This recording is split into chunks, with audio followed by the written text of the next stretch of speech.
जिसका रेशियो होता है 1:1:2। अर्थात यदि मैं 4 सेकंड आ उच्चारण करता हूँ तो 4 सेकंड ओ, और 8 सेकंड उच्चारण करूंगा। ये तीनों ध्वनि 3 अलग अलग जगहों से उत्पन्न होगी। हमारे मूलाधार से ऊपर चढ़ते हुए ओ, और माँ हमारे सिर वाले भाग से उत्पन्न होगा। इस बात को हमेशा ध्यान रखिए, जब जब ओम का ध्वनि उच्चारण करें तो मूलाधार से सेंसेशन को फील करते हुए अपने सहस्त्र से तक ले जाए। नाक को बंद करने के लिए अंगूठा और तर्जनी का ही इस्तेमाल करें। अपने कमरबंद सीधी करते हुए अपने दोनों उंगलियों को दोनों भाव के बीच में रखें। अपने एल्बो को थोड़ा सा ऊपर आप कुशन पे इस्तेमाल कर सकते हैं। कुशन को अपने बटक्स के नीचे, नितंब के नीचे रख के उसके ऊपर बैठ कर अपने शरीर को स्थिर करते हुए साधना प्रक्रिया को आगे ले जाएंगे। वीडियो में हम सीखने वाले हैं 15 मिनट की बेहद ही शक्तिशाली साधना। साधना शुरू करने से पहले साधना के तथ्य को समझना बेहद जरूरी है। ये क्या है, क्यों किया जाता है, साधना करने से क्या लाभ मिलेगा। साधना शब्द साधन से उत्पन्न हुआ है। साधन का अर्थ है कि हम अपने आसपास के चीजों को इस्तेमाल करके अपने लक्ष्य तक पहुंचने का सहारा बनाते हैं। जिस प्रकार मैं अपने मैसेज को आप तक पहुंचाने के लिए इंटरनेट, मोबाइल, टैबलेट इत्यादि का सहारा ले रहा हूँ, इसी प्रकार से यदि मुझे यहाँ से 100 किलोमीटर दूर जाना है तो मैं बस, ट्रेन या फ्लाइट का मदद लूँगा। इसी प्रकार से साधना में हम अपने पांचों इंद्रियों का, पंच प्रकृति का मदद लेते हैं अपने लक्ष्य तक पहुँचने के लिए। ये इसी प्रकार से है जैसे कि आप शुरुआत में एक पैसेंजर ट्रेन से ट्रैवल कर रहे हो और आपको अचानक ही बुलेट ट्रेन में बैठा दिया गया है अपने लक्ष्य तक पहुंचने के लिए। ये साधना कुछ इसी प्रकार से है। इसमें हम इस्तेमाल करना सीखते हैं अपने पांचों इंद्रियों का, इस शरीर का, मन, बुद्धि और हमारे भावनाओं का। हमारे शरीर के सभी अंग अलग अलग दिशाओं में बह रही है, हमें खींचने की कोशिश करते हैं। इन सभी को एक करके बिल्कुल अलाइन करके उस लक्ष्य के प्रति एकाग्र कर देते हैं जिसे हम पाना चाहते हैं। यही साधना के एक साधारण अर्थ बताया जा सकता है। आपने कल्प वृक्ष की बात जरूर सुना होगा। पुराणों में बताया गया है कि ये स्वर्ग में एक ऐसा वृक्ष है जिसके छांव में बैठने से आपके मन के सारे इच्छाएं पूरा होगा। लेकिन सारा धरती छान मार लिया गया, ये कल्प वृक्ष कहीं नहीं मिला। ये कल्प वृक्ष है क्या? ये साधना का वृक्ष है जिसके छांव में बैठने से आपके मन के सारे इच्छाएं बस प्रकट होते ही पूरा होने लगेगा। ये साधना वही कल्प वृक्ष है। तो आइए इसे जल्द से सीखते हैं कि साधना किस प्रकार से किया जाता है, इसका सावधानी क्या है, कैसे बैठे, क्या करें ना करें, क्या जरूरी है। इन सभी बातों को इस वीडियो में हम डिटेल से जानेंगे।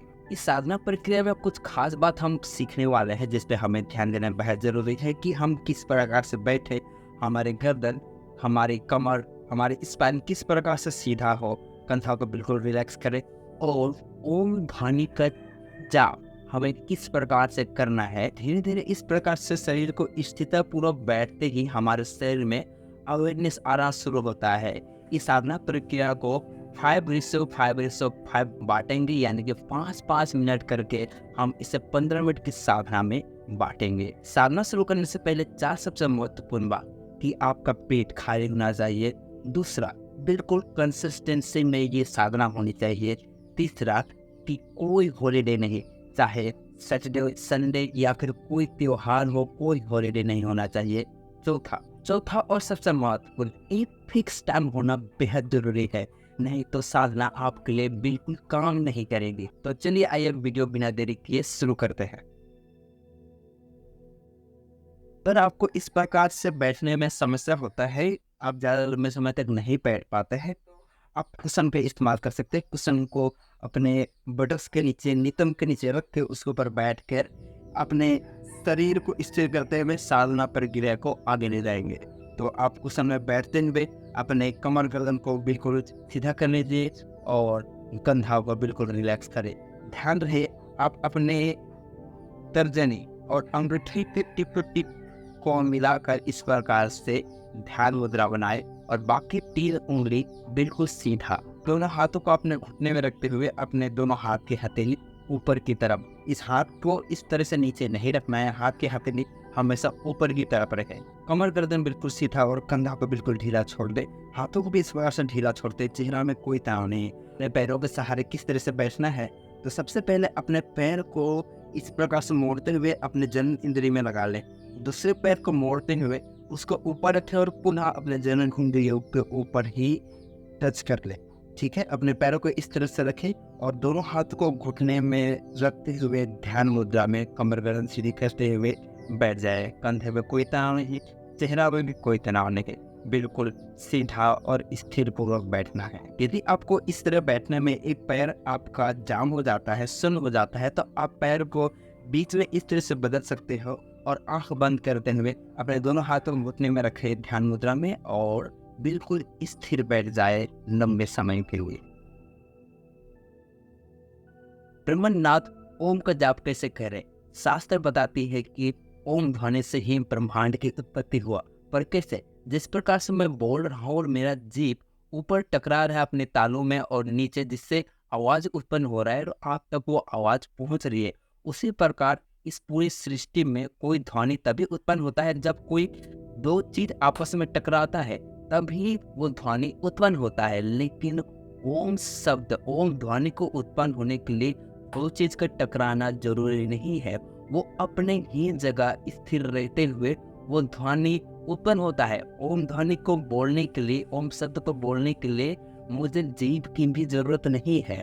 इसीलिए ओम एक ऐसा नाद है जो अपने आप उत्पन्न होता है। और आज के विज्ञान मानते हैं कि ब्रह्मांड की शुरुआत ध्वनि से हुआ। ध्वनि से फ्रीक्वेंसी, फ्रीक्वेंसी से वाइब्रेशन, वाइब्रेशन से क्वार्ट्स, क्वार्ट्स से इलेक्ट्रॉन, प्रोटॉन और न्यूट्रॉन, और इन्हीं तीनों तत्वों से सारे सृष्टि का उत्पन्न हुआ। तो हम ये कह सकते हैं कि ब्रह्मनाद ओम से सृष्टि उत्पन्न हुआ। ओम शब्द आ उ मा 3 शब्दों से बना है, जिसे हम बार बार जाप करते हैं तो आ उ मा नहीं, ओम शब्द हमारे मुंह से निकलने लगता है, जिसका रेशियो होता है 1:1:2। अर्थात यदि मैं 4 सेकंड आ उच्चारण करता हूँ तो 4 सेकंड ओ और 8 सेकंड उच्चारण करूंगा। ये तीनों ध्वनि 3 अलग अलग जगहों से उत्पन्न होगी। आ हमारे मूलाधार से ऊपर चढ़ते हुए ओ, और मा हमारे सिर वाले भाग से उत्पन्न होगा। इस बात को हमेशा ध्यान रखिए, जब जब ओम का ध्वनि उच्चारण करें तो मूलाधार से सेंसेशन को फील करते हुए अपने सहस्त्र सिर तक ले जाए, फिर से मूलाधार से सेंसेशन को फील करते हुए सिर तक ले जाए। तो इसे किस प्रकार से करना है? कमर गर्दन सीधी करते हुए अपने दोनों हाथों को ध्यान मुद्रा में रखें और आंखें बंद करते हुए सीधे बैठ जाए। अपने चिन्ह को बिल्कुल पैरेलल सीधा रखनी है और कंधा को बिल्कुल रिलैक्स कर ले, चेहरा में कोई तनाव नहीं, आंखें बंद करते हुए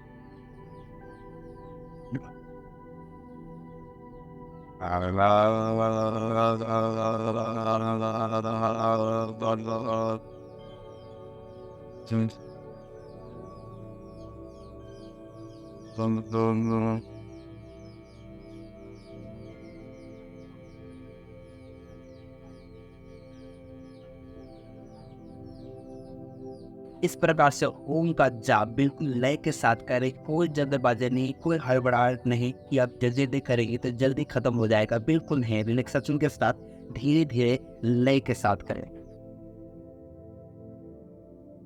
अनुलोम विलोम साधना प्रक्रिया में अगला क्रिया है। अनुलोम विलोम एक प्रकार से प्राचीन प्राणायाम क्रिया है, जिससे हमारे शरीर में ऑक्सीजन लेवल को बढ़ाती है और हमारे frontal cortex, hypothalamus, grey matter को बिल्कुल शांत करती है।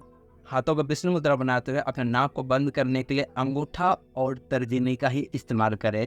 अपने कमर गर्दन सीधी करते हुए अपने दोनों उंगलियों को दोनों भाव के बीच में रखें। अपने एल्बो को थोड़ा सा ऊपर और दाहिना को बंद करते हुए बाएं नाक से लंबी गहरी सांस लेना है, 6 सेकंड तक इनहेल करनी है लंबी गहरी सांस,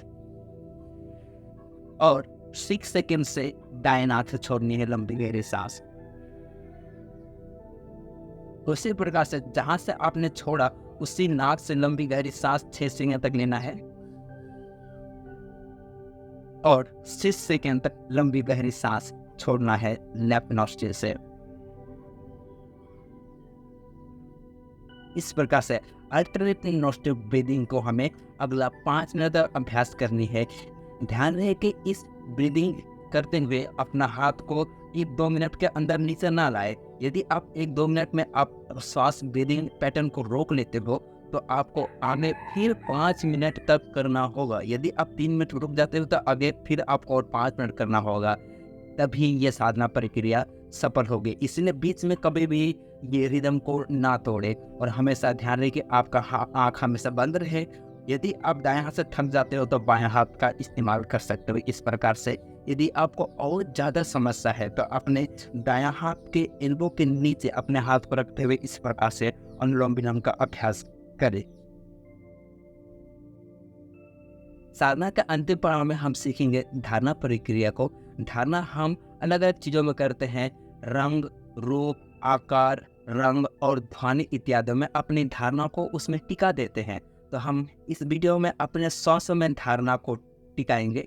तो ये कैसे करना है स्टेप बाय स्टेप जानते हैं कि अपने शरीर को बिल्कुल शिथिल कर ले, शरीर में कोई मूवमेंट नहीं। इस धारणा प्रक्रिया के दौरान शरीर में कोई हलचल नहीं, कमर गर्दन को बिल्कुल सीधा रखे, कंधाओं में कोई तनाव नहीं, हाथ हमेशा ध्यान मुद्रा में, सिर बिल्कुल रिलैक्स, चीन को बराबर रखे, चेहरा में कोई तनाव नहीं, आंखें हमेशा बंद, और अंदर आते हुए श्वासों को देखना है किस प्रकार से श्वास की ठंडक आपके शरीर, आपके नाक को छूते हुए अंदर की ओर प्रवेश हो रही है, और यही श्वास किस प्रकार से अंदर से छूते हुए श्वासों की गर्माहट को महसूस करते हम इस श्वास को बाहर जाते हुए महसूस करेंगे। इस श्वास प्रक्रिया के दौरान आपको ध्यान देना है कि अंदर आते हुए श्वास किस प्रकार से ठंडा है, गर्म है, मोटा है, पतला है, छिछला है, गहरा है, ढीला है, सूखा है। इस प्रकार से आपको श्वास को ध्यान देना है, और अंदर से बाहर जाते हुए श्वास की गर्माहट को भी आप इसी प्रकार से मोटा, पतला, छिछला, नरम, गर्म, गीला, सूखा इस प्रकार से महसूस करते हुए उसे श्वास को धीरे धीरे बाहर निकालें। बिल्कुल धीरे धीरे, इतना धीरे धीरे कि आपको भी पता ना चले, बिल्कुल अवेयरनेस के साथ। जैसे आप अपने शरीर को इस प्रकार से शिथिल रखोगे, धीरे धीरे आपको पता होगा कि आपके शरीर में अवेयरनेस धीरे धीरे आने लगेगा। शरीर जो तमस और रजस गुण में था वो धीरे धीरे सत्व गुण में कन्वर्ट होना शुरू होगा, और शरीर बिल्कुल हल्का होगा, शरीर बिल्कुल रिलैक्स होने लगेगा। आपको स्थिर अपने श्वासों में ध्यान देना है। इस बीच में आपके दिमाग में बहुत सारे थॉट्स आएगा, अच्छा बुरा, नुकसान, लाभ, बहुत सारे विचार, जरूरी काम याद आएगा, लेकिन आपको उन सभी चीज़ों को इग्नोर करना है। आपने कभी किसी चीज़ को साक्षी भाव से देखा होगा कि सिर्फ आप खड़े रह के देखा, उस पर कोई रिएक्शन नहीं किया। आपको इसी प्रकार से साक्षी भाव से देखना है, कोई भी रिएक्शन अपने अंदर पैदा नहीं करना है। अपने थॉट्स के प्रति अच्छा या बुरा विचार ना बनाए, नुकसान या लाभदायक विचार ना बनाए, अपना राय नहीं रखना है, सिर्फ उसे साक्षी भाव से देखना है। जैसा थॉट्स आपके अंदर आया वैसे थॉट्स आपके अंदर से जाएगा। विद इन 5 मिनट्स आप देखना कि धीरे धीरे आपका थॉट्स जिस स्पीड से आ रही थी वो धीरे धीरे कम होना शुरू होगा, और आपका थॉट्स धीरे धीरे धीरे एकाग्र होना शुरू होगा, और आपके अंदर एकाग्रता के साथ धारणा प्रक्रिया और ज़्यादा मजबूत होती जाएगी। हमसे ध्यान रहे इस प्रक्रिया में अपने श्वासों की पैटर्न को बदलने की कोशिश ना करें, और साधना प्रक्रिया धीरे धीरे मजबूत होती जाएगी। इस प्रक्रिया के दौरान ध्यान रहे कि अपने श्वासों को पैटर्न को बिल्कुल ना बदलें, अपने आंखों को बंद रखें और धीरे धीरे अपने श्वासों में ही ध्यान दें। और धारणा के दौरान आप अपने मन में ही ओम का उच्चारण कर सकते हो धीरे धीरे। इस तरह से इस साधना प्रक्रिया को आप 15 मिनट अपने दिनचर्या में एक सटीक और निश्चित समय निकालते हुए इन सभी गाइडेंस को अपनाते हुए इस साधना प्रक्रिया को डेली लाइफ में कीजिए। देखना आप अपने लक्ष्य की तरफ धीरे धीरे जरूर पहुंचे हुए, और जीवन में आप जो भी पाना चाहते हो, जो भी करना चाहते हो, वो आपके जीवन में जल्द से जल्द घटित होगा। ये वीडियो कैसे लगा कमेंट बॉक्स में कमेंट करके जरूर बताएं। यदि आपको इसी प्रकार की और वीडियोस चाहिए तो आप कमेंट बॉक्स में अपनी राय बताएं। मिलते हैं अगली वीडियो में, तब तक के लिए नमस्कार, हरिओम।